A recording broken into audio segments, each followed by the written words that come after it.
औज़ुबिल्लाहिमिनश्शैतानिर्रजीम बिस्मिल्लाहिर्रहमानिर्रहीम। हम 10th class physics lecture number 3 हमने 10th यूनिट स्टार्ट किया हुआ था। सिंपल हार्मोनिक मोशन हम पढ़ रहे थे। तो vibratory motion, simple harmonic motion, motion of a mass attached to a spring system, और इसके बाद पीरियोडिक मोशन, फिर बॉल एंड बाउल सिस्टम को एक्सप्लेन लास्ट लेक्चर में हमने किया था। और इसका भी हमने फिर लास्ट में ये बताया था कि इसके अंदर भी जो बॉल की मोशन है टुवर्ड द मीन पोजीशन हो रही होती है, और इसमें भी वही आपके पास characteristics of simple harmonic motion होती है।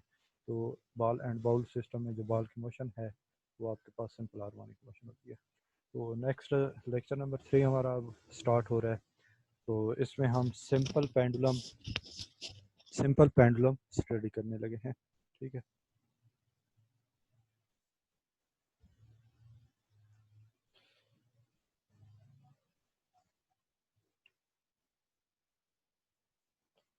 What is simple pendulum? सबसे पहले डिफाइन करते हैं कि सिंपल पेंडुलम आपके पास क्या है। ये सेम एक जो सादा जूला आपके पास होता है उसी तरह का भी आप समझ लें कि ये सिंपल पेंडुलम होता है। अ simple pendulum consist of a small Bob of mass suspended from a light string. आपके पास क्या है कि एक सिंपल पेंडुलम किस पर कंसिस्ट होता है? एक small Bob of mass. Bob आपके पास क्या होता है? जिसका साइज स्मॉल होता है मगर उसका वेट या मास जो है वो लार्ज होता है। Suspended from a light string other end of, जो कि लाइट स्ट्रिंग के एक एंड से आप बांध देते हैं, और उस स्ट्रिंग, उस धागे का जो दूसरा एंड होता है उसको आप क्या कहते हैं? Of a string is fixed at its upper and with fix point. ठीक है। लाइक ये डायग्राम में आपके पास शो किया गया है कि ब्लैक आपके पास ये एक स्ट्रिंग है जिसके एक एंड पर आपने एक small Bob of mass M attach किए हुए है। ठीक है। इस स्ट्रिंग की लेंथ एल है और स्ट्रिंग के सेकंड एंड को आपने एक फिक्स पॉइंट के साथ फिक्स कर दिया। तो ये आपके पास क्या बन जाता है? एक सिंपल पेंडुलम बन जाता है। ठीक है। ये वाली पोजीशन और ये वाली पोजीशन ये हम बाद में डिस्कस करते हैं। ये आपके पास क्या होता है? ये फिक्स पॉइंट, ये स्ट्रिंग नीचे आ रही है और इसके लास्ट पर ये स्मॉल मास अटैच होता है। ये आपके पास क्या कहलाता है? Simple pendulum. अब सिंपल पेंडुलम की मोशन को हमने बताना है विद एक्सप्लेनेशन की क्या ये सिंपल हार्मोनिक मोशन है या जस्ट वाइब्रेटरी मोशन है। ठीक है। तो यहाँ पर आपके पास motion of a simple pendulum. बच्चे अब इसी डायग्राम को मैं दिखाऊंगा आपको, इस पर एक्सप्लेन करने की कोशिश करता हूँ कि ये जो इनिशियल पोजीशन है ये आपके पास क्या है? Equilibrium position. ठीक है। इस मैच को यहाँ से मैं पकड़ूंगा और पकड़कर इसको मैं क्या ले जाता हूँ? एक एक्सट्रीम पोजीशन ए पर ले जाता हूँ। जैसे ही एक्सट्रीम ए पोजीशन में पर ले जाकर मैं इसको रिलीज करूंगा, फ्री करूंगा, तो यहाँ ये अपनी जगह पर रुकेगा नहीं बल्कि आपके पास ए पोजीशन से ये किसकी तरफ मूव करने लग जाएगा? Toward the O position move करने लग जाएगा।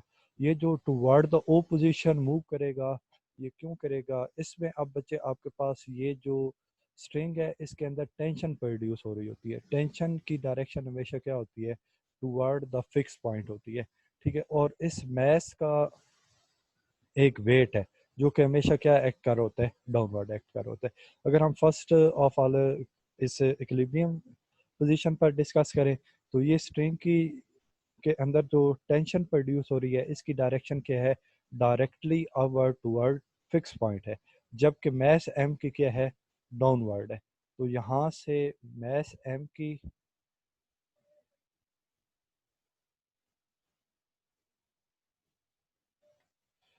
डाउनवर्ड आ रही है, weight W is equal to M G downward act कर रहा है, जबकि tension T force upward act कर रही है। तो ये दोनों फोर्सेज एक दूसरे को क्या कर देती हैं? कैंसिल कर देती हैं, और नेट फोर्स किसके इक्वल हो जाती है? जीरो के इक्वल हो जाती है। इसलिए यहाँ पर इक्विलिब्रियम पोजीशन पर जो है वो force, sum of forces is equal to zero हो जाता है, और आपके पास कोई फोर्स की वजह से मोशन प्रोड्यूस नहीं होती। जैसे ही हम इसको डिस्प्ले करवा कर ए पोजीशन पर ले जाते हैं तो यहाँ पर वेट डाउनवर्ड एक्ट करे, जबकि टेंशन फोर्स टी जो है वो toward the fix point act करिए। तो आप line of action of forces देखें, एम जी और टी। ये दोनों सेम लाइन पर लाई नहीं कर रही, ठीक है। T toward the fix point है, ठीक है, जबकि एम जी जो है वो डायरेक्टली डाउनवर्ड एक्ट कर रही है। तो यहाँ पर हम फिर जो एम जी है इसके दो कंपोनेंट बनाएंगे, ठीक है। और वो दो कंपोनेंट आपके पास क्या मीन के आप उस एम जी के दो हिस्से, फोर्स को दो हिस्सों में डिवाइड कर देंगे, दो कंपोनेंट्स आपके पास बन जाएंगे। एक कंपोनेंट आपके पास क्या बनेगा, एम जी साइन थीटा, और दूसरा उस वेट का कंपोनेंट क्या बनेगा, एम जी कॉस थीटा, ठीक है। जिस तरह आपने 9th क्लास में कंपोनेंट ऑफ फोर्सेस वाला पढ़ा था कि उसमें एक कंपोनेंट फोर्स का क्या होता है, एफ साइन थीटा, दूसरा कौन सा होता है, एफ कॉस थीटा, ठीक है। तो उसमें यहाँ पर आप फोर्स एफ नहीं है बल्कि एम जी है। तो यहाँ पर भी आपके पास फोर्स के दो कंपोनेंट बन रहे हैं, एक कंपोनेंट आपके पास क्या है, एम जी साइन थीटा, और दूसरा आपके पास क्या है, एम जी कॉस थीटा। अब यहाँ पर देखें एम जी कॉस थीटा और टी, ये दोनों क्या कर रहे हैं, एक ही लाइन पर, इनका line of action of force एक ही बन रही है, मगर ये दोनों क्या है, एंटी पैरेलल है। एक की डायरेक्शन अपवर्ड जा रही है और दूसरे की डाउनवर्ड आ रही है। तो यहाँ पर एम जी कॉस थीटा और टेंशन टी फोर्स और एम जी कॉस थीटा जो कि वेट का एक कंपोनेंट है, ये दोनों एक दूसरे के इफेक्ट को क्या कर देंगे, कैंसिल कर देंगे, जबकि वेट का second component M G sine theta, ठीक है, इसका इफेक्ट, इस फोर्स की इफेक्ट की वजह से ये मैस एम जो है ये एक्सट्रीम पोजीशन ए पर रुकेगा नहीं, बल्कि यहाँ से ये क्या करेगा, toward the mean position move करेगा। मीन के आपके पास एम जी साइन थीटा यहाँ पर रिस्टोरिंग फोर्स है, जिसकी डायरेक्शन क्या है, टुवर्ड द मीन पोजीशन, ठीक है। तो अब ये साइन थीटा जैसे जैसे एंगल इंक्रीज होता जाएगा, तो साइन थीटा की वैल्यू क्या होती जाती है, इंक्रीज होती जाती है। तो एंगल कैसे इंक्रीज होगा, जैसे जैसे इस एम को हम क्या करेंगे, मीन पोजीशन से दूर लेते जाएंगे। तो ये एम जी साइन थीटा की वैल्यू जो है ये इंक्रीज होती जाएगी। तो यहाँ पर वो कंडीशन आपके पास आ रही है, दो ही कंडीशन होती है सिंपल हार्मोनिक मोशन की, कि the magnitude of restoring force वो वाली फोर्स जो कि बॉडी को, उस मैस को, उस ऑब्जेक्ट मैस को, बॉब को toward the mean position move करवाती है, ठीक है। उस फोर्स की मैग्नीट्यूड किस पर के ऊपर डिपेंड कर रही होती है, directly proportional from the directly proportional to displacement from the main position, ठीक है। तो यहाँ पर आपके पास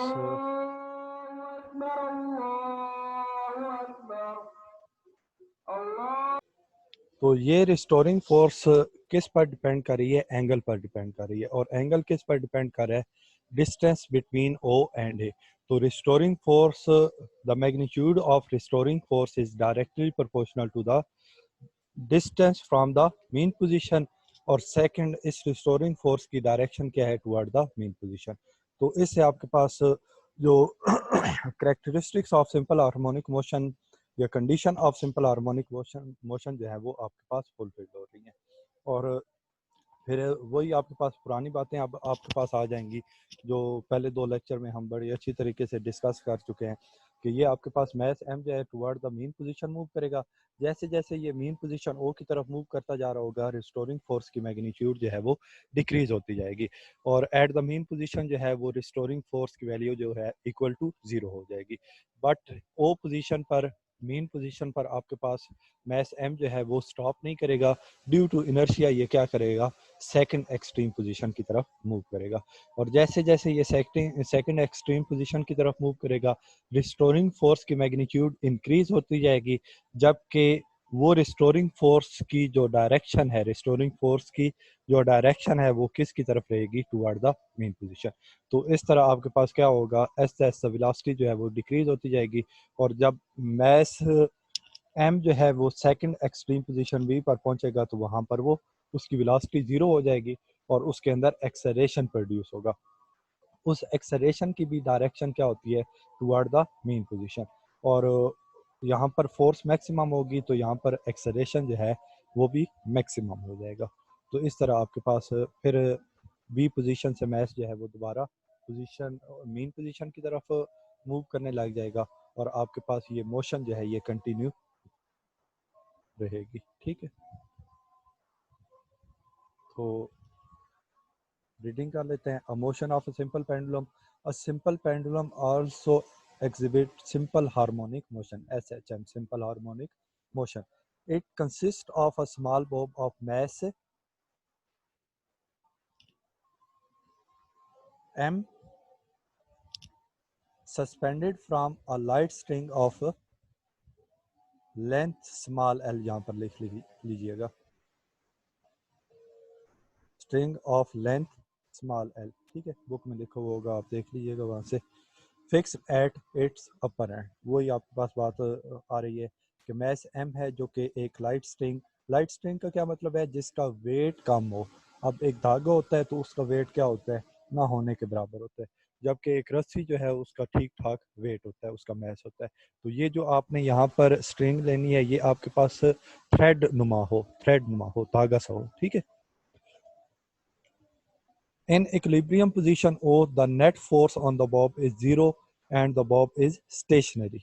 क्यों नेट फोर्स 0 है, क्योंकि tension T force upward act कर रही है, tension T force upward act कर रही है, जबकि वेट फोर्स क्या कर रही है, डाउनवर्ड एक्ट कर रही है। तो यहाँ पर आपके पास क्या होगा, नेट फोर्स जो है वो इक्वल टू 0 हो जाएगी। Now if we bring the bob to extreme position A, the net force is not 0. There is no force acting along the string as the tension in the string cancel the component of the weight mg cos theta, ठीक है। तो यहाँ पर आपके पास कोई ऐसी force act नहीं कर रही जो कि टेंशन टी के आपके पास वेट के सारी फोर्स को टेंशन टी जो है वो कैंसिल कर दे, बल्कि आपके पास वो टेंशन टी जो है वो सिर्फ वेट के M G cos theta component को कैंसिल कर रही है। Hence there is no motion along this direction. तो इस डायरेक्शन में, जिस डायरेक्शन में स्ट्रिंग होगी, उस डायरेक्शन में दोनों forces M G cos theta और टेंशन टी एक दूसरे को कैंसिल कर रही होंगी, तो उस डायरेक्शन में आपके पास कोई फोर्स नहीं होगी। तो वहां पर आपके पास मोशन जो है टुवर्ड द स्ट्रिंग अपवर्ड या toward the M G cos theta की डायरेक्शन में आपके पास कोई मोशन नहीं होगी, ठीक है, क्योंकि उस डायरेक्शन में आपके पास दोनों फोर्सेस क्या कर रही हैं, कैंसिल कर रही हैं। मैं दोबारा से ये बात, ये टी अपवर्ड, ये एम जी कॉस थीटा इस तरफ आ रही है, ये दोनों एक ही लाइन पर एक्ट कर रही हैं, तो ये दोनों एक दूसरे के इफेक्ट को टी और एम जी एक दूसरे को कैंसिल कर देंगी। तो ये एम एस जो है ये ना स्ट्रिंग की डायरेक्शन में toward the fix point move करेगा और ना यहाँ से इस तरफ इस एम जी कॉस थीटा वाले डायरेक्शन में मूव करेगा, क्योंकि इस डायरेक्शन में ये दोनों क्या कर रहे हैं, एक दूसरे को कैंसिल कर रहे हैं। जबकि hence there is no motion along this direction, the component of a weight mg cos theta is directed toward the mean position and act as a restoring force. ये जो mg cos theta क्या है, ये toward the mean position act कर रहा है, ठीक है, और ये रिस्टोरिंग फोर्स के तौर पर एक्ट करेगा। तो ये मैस m जो है ये इस डायरेक्शन में मूव करेगा, क्योंकि इस डायरेक्शन में आपके पास टुवर्ड द मीन पोजीशन की डायरेक्शन में आपके पास restoring force mg sine theta produce हो रही है, ठीक है। जबकि इस डायरेक्शन में दोनों forces T tension force M G cos theta दोनों एक दूसरे को कैंसिल कर देंगे और नो फोर्स एक्ट कर रही होगी इस डायरेक्शन में और नो मोशन इस डायरेक्शन में होगी।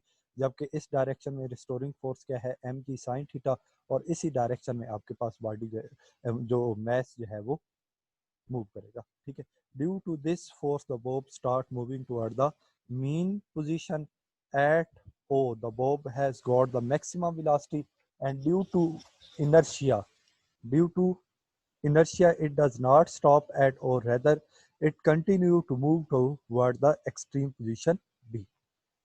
During its motion toward the point B, the velocity of bob decreasing due to restoring force. जैसे जैसे आपके पास ये मीन पोजीशन से एक्सट्रीम बी पोजीशन की तरफ मूव करेगा, तो ऐसे वेलोसिटी जो है वो डिक्रीज होती जाएगी और रिस्टोरिंग फोर्स की वैल्यू जो है वो इंक्रीज होती जाएगी। सेम इसी तरह जैसे जैसे वेलोसिटी डिक्रीज होगी, ऐसे ऐसे एक्सेलरेशन की वैल्यू जो है वो इंक्रीज होती जाएगी।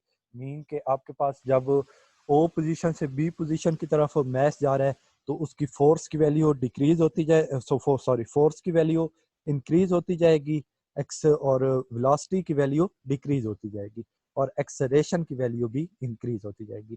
फोर्स और एक्सेलरेशन की वैल्यू इंक्रीज होती जाएगी, जबकि वेलोसिटी की वैल्यू जो है वो डिक्रीज होती जाएगी।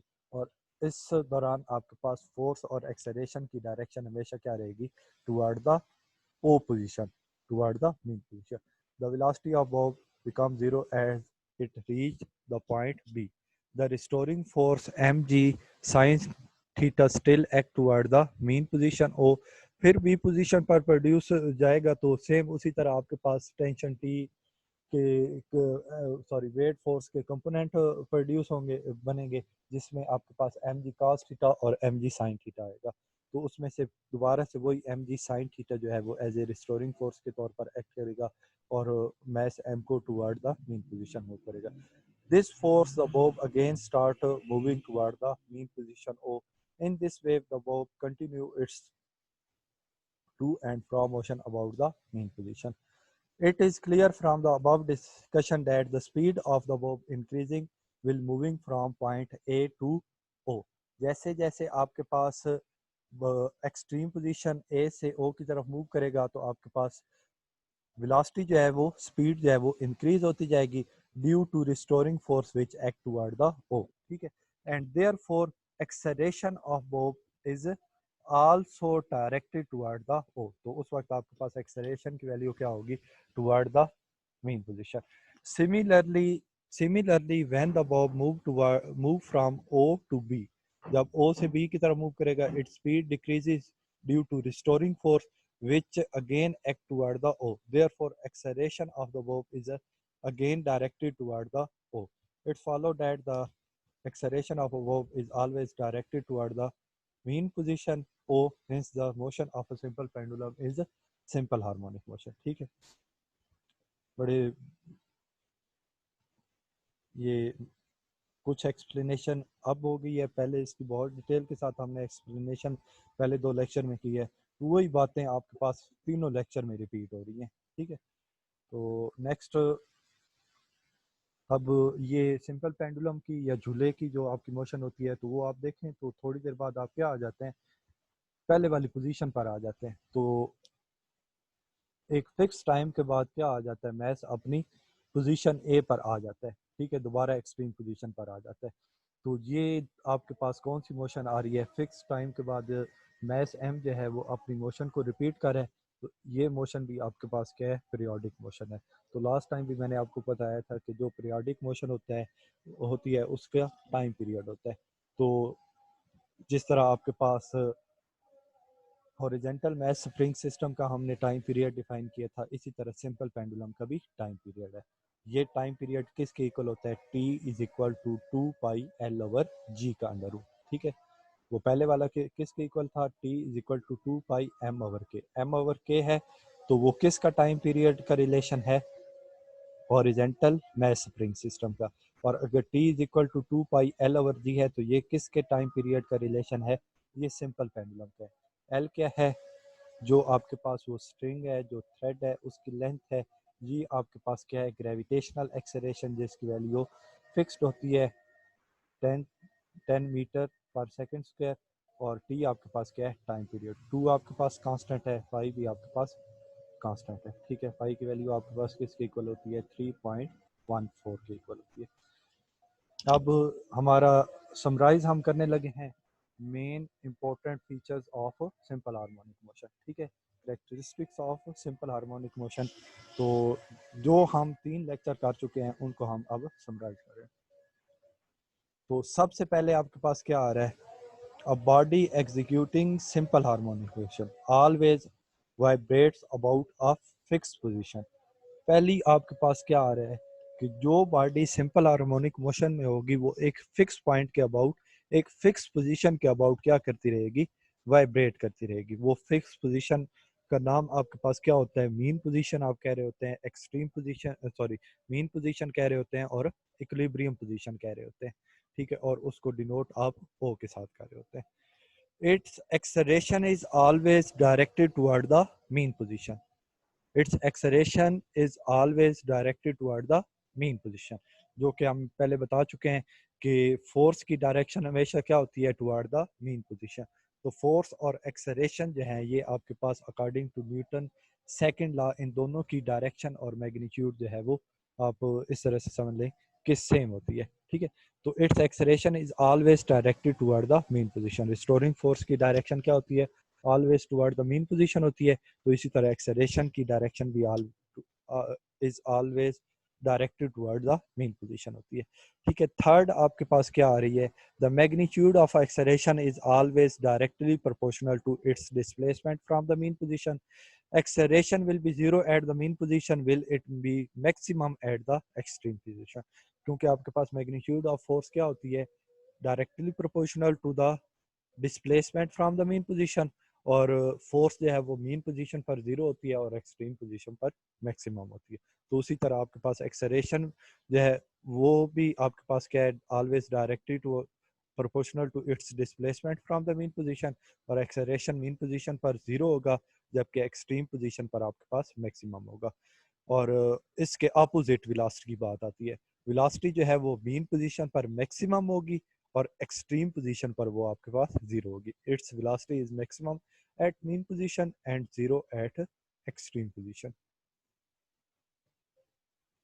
ठीक है। अब ये कुछ टर्म आपके पास आ रहे हैं, terminology of simple harmonic motion, ठीक है। ये टर्म हम बाद बार यूज़ करते रहेंगे आगे। मज़ीद वेव आएगा या आपके पास फर्स्ट ईयर में दोबारा आप जब सिंपल हार्मोनिक मोशन को पढ़ेंगे, तो इसलिए ये अब टर्म जो हैं इनको हम एक्सप्लेन कर लेते हैं कि ये क्या होती है। वाइब्रेशन, सिंपल वाइब्रेशन आपको पता होता है कि वाइब्रेशन के क्या मतलब होता है? वन कंप्लीट राउंड ट्रिप, ठीक है। एक क्लॉक है तो उसकी वन वाइब्रेशन क्या है? वो 12 से स्टार्ट होती है और जब दोबारा 12 तक आ जाती है तो वो उसकी क्या है? One complete round trip. तो उसकी वो क्या होती है? वन कंप्लीट वाइब्रेशन, ठीक है। तो one complete round trip of a vibrating body about it's mean position is called one vibration. One complete round trip of a vibrating body about its mean position is called one vibration, ठीक है। कि वो one complete round trip जो करेगी वो उसकी क्या कहलाती है? वन वाइब्रेशन, ठीक है। अब वाइब्रेशन जरा समझिएगा क्या है। मैस एम ओ पोजीशन से ए पर जाएगा, ए पर जाने के बाद ओ पर आएगा, तो ये उसकी क्या है? हाफ वाइब्रेशन, क्योंकि वो एक साइड पर उसने मूव किया। फिर ओ से बी जाएगा, बी से दोबारा जब ओ आ जाएगा तो ये उसकी सेकंड हाफ वाइब्रेशन है। तो ये क्या हो जाएगी? इस तरह आपके पास वन कंप्लीट वाइब्रेशन किस तरह होगी? जब वो ओ से ए जाएगा, ए से ओ आएगा, ओ से बी जाएगा और बी से ओ आएगा, तो ये उसकी क्या है? One complete vibration.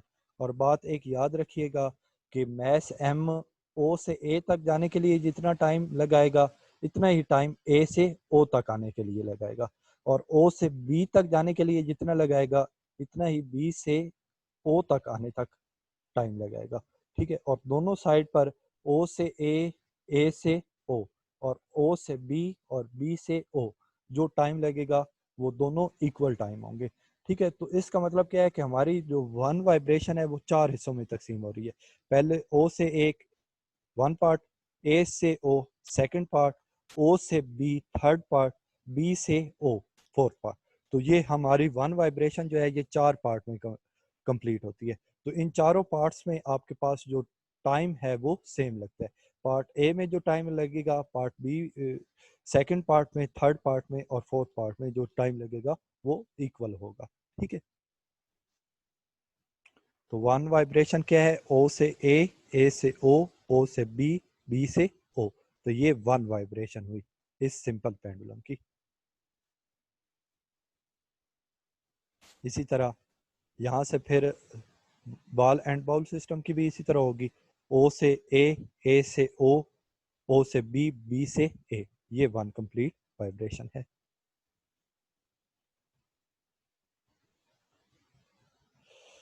ठीक है। One complete round trip of a vibrating body about it's mean position,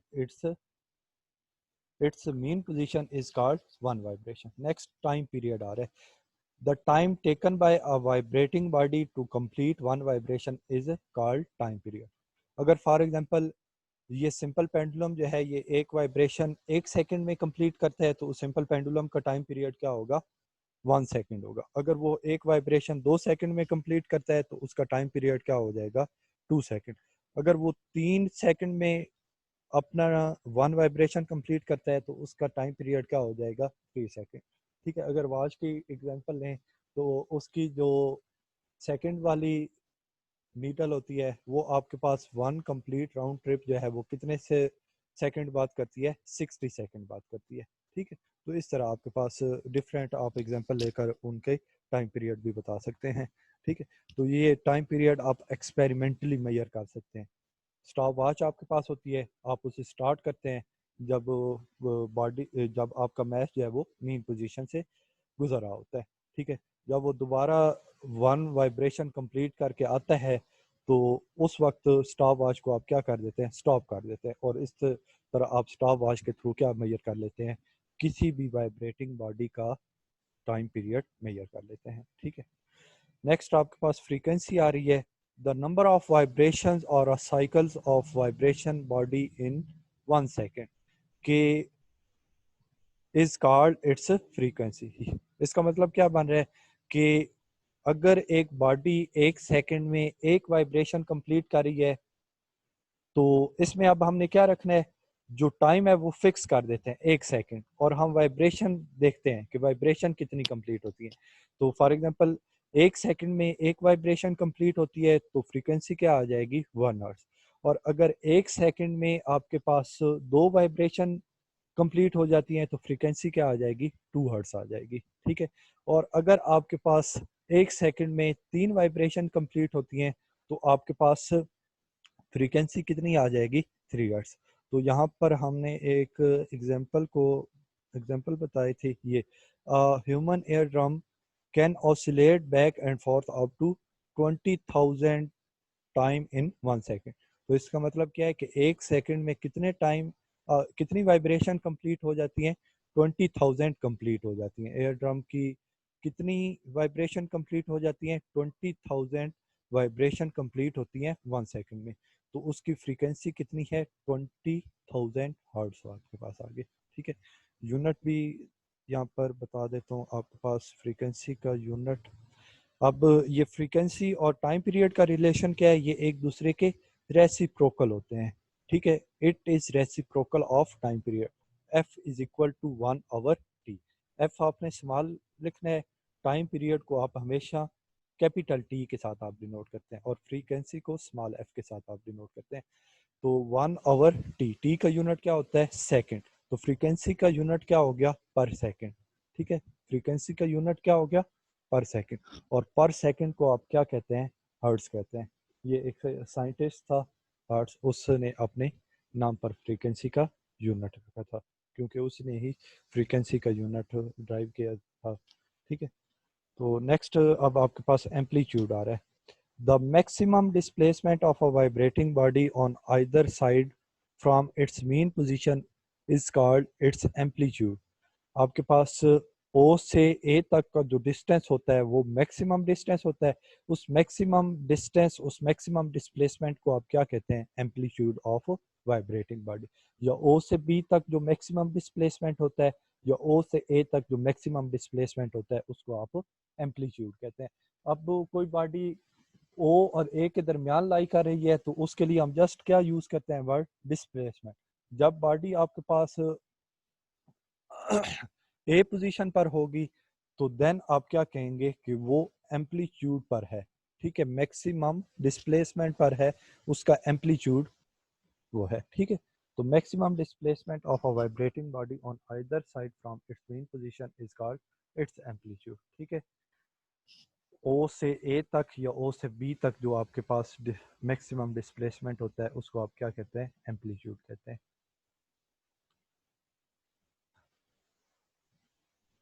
ठीक है, नेक्स्ट फोर्थ लेक्चर में हम डैम्प ऑसिलेशन इंशाल्लाह स्टडी करेंगे। और अल्लाह हाफिज़, थैंक यू।